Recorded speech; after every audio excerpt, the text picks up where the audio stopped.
Okay, everybody, let's welcome Talor Gooch from Raincoats GC. You had an amazing day today, shot 6 under.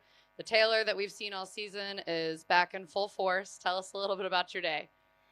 Yeah, I mean, obviously a really good day. Out here, if you get the ball in the fairway, you're going to have a chance. The fairways are just tough to hit, and so, um, I was able to get a bunch of fairways and made a couple putts today. Yesterday, I really didn't make anything. I played nearly as good, just made nothing, and so made a few more putts today, which was good. And yeah, so again for us this week, if we can get in the fairway, we're liking our chances. What's been your experience this week playing in Spain, both with this amazing golf course, Valderrama, and also just the people and the culture and everything Spain has to offer? Yeah, so my caddy is from Australia, and we've been talking about all week. There's been a lot of similarities to the Adelaide tournament and this tournament from a sense of even the golf course. There's how you got to play the golf course is similar, and just you can tell these people are so excited and there's so much energy, and so yeah, it's been spectacular. And I mean, the first evening we were here, my wife's here, and we were like, we could live here. Like, we love this place. So yeah, it's been awesome. Feeling is mutual. I'm going to pass it over to Mike. Taylor, can you just talk about your play internationally this season? Obviously, a couple of wins already and playing well this week. I'm sure it's kind of coincidental, but maybe it isn't. How do you kind of explain that? Partly with what I just said, the style of golf for Australia and here are somewhat similar. And so it's something I'm comfortable with. The types of grasses, the fairways and the greens are the same type of fairways and greens that I grew up on as far as the actual grass, and and same with Australia. And so um, for whatever reason, these international tournaments I've played well. I think, like I said, these two tournaments in particular, there's a lot of similarities in the golf course, so that's been helpful. And um, Singapore was nothing like either of these, so I don't have anything for you there. But yeah, hey, let's. Someone told me earlier I was 48 under thus far on the international tournament, so hopefully by the end of tomorrow we can be 54 under. Just for the sake of it. So yeah, no, I've loved the international tournament so far. That's what you're thinking. 65 is going to do it tomorrow. I would take 65 and not touch the club tomorrow, and just let them try to go get that for sure. Just talk about how fun it's going to be tomorrow. Obviously, you're going to be playing with Brooks and Bryson, I think. So, Yeah, you know, my caddy and I were talking about. It's been so cool to see Bryson trending and how well he's been playing here in the last recent few months, and so we're halfway through the round. Of course, we're paired with him tomorrow after saying like, oh well, now I kind of don't want him to play well, tomorrow. Uh, but no, it's we played the final round together in Singapore. Me and Brooks did, and he's one of the greatest of our generation, and so. It's going to be another great challenge and experience to go and try to beat him tomorrow. And also, like I said, Bryson, another major champion. So it's a fantastic golf course, great history, major champions in the final group. That's kind of what you hope for at the beginning of the week. and last question from me, just on the team standpoint. Obviously, you guys are right there.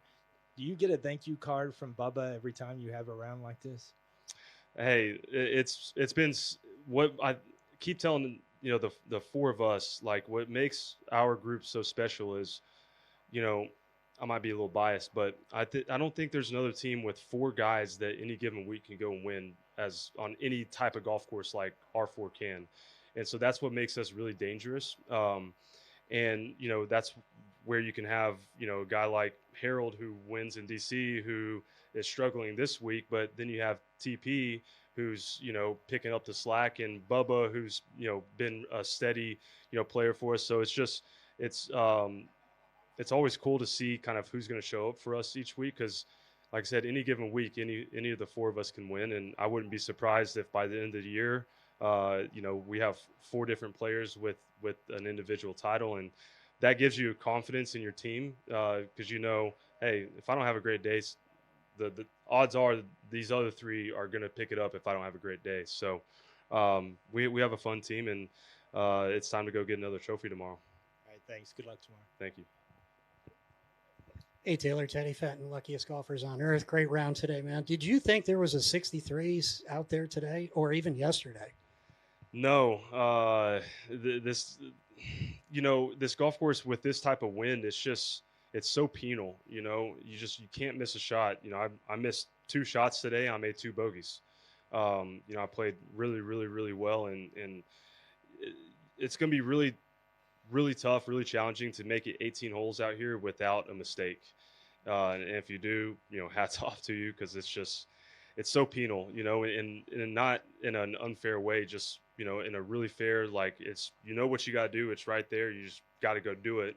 It's just not easy, So, yeah, that's why a second ago when I said I would take a 60, if you were to give me 65, I would take my chances with it and just watch everyone else go and try to beat that, because, yeah, it's such a challenging golf course. And the your team, the Range Goats and the Crushers, are locked up at 10 under. What's that battle going to be like with the captain of the Crushers in your squad? It's what makes LIV great. Like there's so many stories, so many things you got to follow, and it's a golf course that in a 2-hole stretch things can turn really, really quickly, and so it's one of those days that we kind of faltered down at the finish, but at one point in time it looked like we were kind of pulling away, and all of a sudden we're tied back up, and that's this golf course. There's just going to be some tumultuous things happen with guys all over the golf course, with different stretches of tough holes, different stretches of birdieable holes. It's just a great golf course that I think is going to create maybe a little bit of drama tomorrow. Well, let's hope for it. Yeah. Good luck tomorrow. I don't want drama tomorrow, though. Taylor, first off, can you talk about the difference in the winds from yesterday to today? It seemed like scoring was much easier today comparatively than yesterday. Yeah, there was just a few T-balls yesterday that I think it was a westerly wind yesterday. It just made it tough. And again, out here, off the tee is so crucial because that's what's going to give you a chance to hit these small greens. So I just think the T-balls were not quite as difficult today as they were yesterday. And that's what I would say is kind of the biggest difference maker. Okay. And then if you go on and win tomorrow, that'll be 3 wins out here this year. If it had been 3 wins somewhere else, you would be absolutely on the Ryder Cup team. I don't know how much that's in your mindset, but do you think about the fact that you feel like you're making a statement at this point, coming into, now we're in July and there's not that much time between now and Ryder Cup? Yeah, I mean, a few weeks back when I was in Cabo and woke up one morning and I had 137 texts on my phone, and the news had broke of the merger, my immediate thought was, I wonder what this means for Ryder Cup. If apples were to apples, the guy leading the FedEx Cup, and the guy leading the LIV standings, it's like I think my play has shown that it's at least worth a discussion. And at the end of the day, the better I play, the more that is just going to be a discussion, hopefully. So I got to go win, and I got to go prove that I'm worthy of having a discussion about. And have you had any discussions at all with Zach? I have not. No. Okay, thanks. So that was just on the 17th with Bryson, and the atmosphere down there was really special. It was more of a festival than a golf event. It was something else. How was the vibe for you when you were down there? And is this what you want the LIV product to look like going forwards? Well, how far is Ibiza from here, or Ibiza? However you say it? At first, I was like, this is, we're probably pretty close. But it was so cool. And when I played that hole, Cam made like a 30-footer for eagle, and they went nuts. And so it was, I looked at my caddy and I go, how cool is this? Like, it's part of what makes LIV so fantastic. The crowds just are so into it, so energetic. It's just a blast, and I get on 18T with Cam, and I was like, how freaking sweet was that, dude? So yeah, it was awesome. It was loud. It was vibrant. It was everything that is fun about a golf tournament if I was a fan. Yeah, that's great. Your change in form this year it's been quite remarkable, really. You've picked picked up 2 wins already and you're looking for your third. What do you put that down to? Is there some extra motivation from how you've been treated by other authorities and stuff in the game? No, I mean, if you look at my career, you know, my first year on the PGA Tour, I had an injury. I was out for a month. My second year on tour, I had an injury. I was out for 2 months. And so kind of right when I got on PGA Tour and kind of got going, I was fighting some injuries a little bit early. And so I couldn't get into a rhythm and a routine really with my game and my scheduling and, you know, just understanding how to be a professional golfer. And so, you know, finally I kind of started getting my feet under myself. And, you know, if you look at kind of the pace of my career, I've figured out how to kind of improve year after year. And so, you know, last year I had a handful of moments where I was in contention and had a chance to go win tournaments, and I didn't get it done.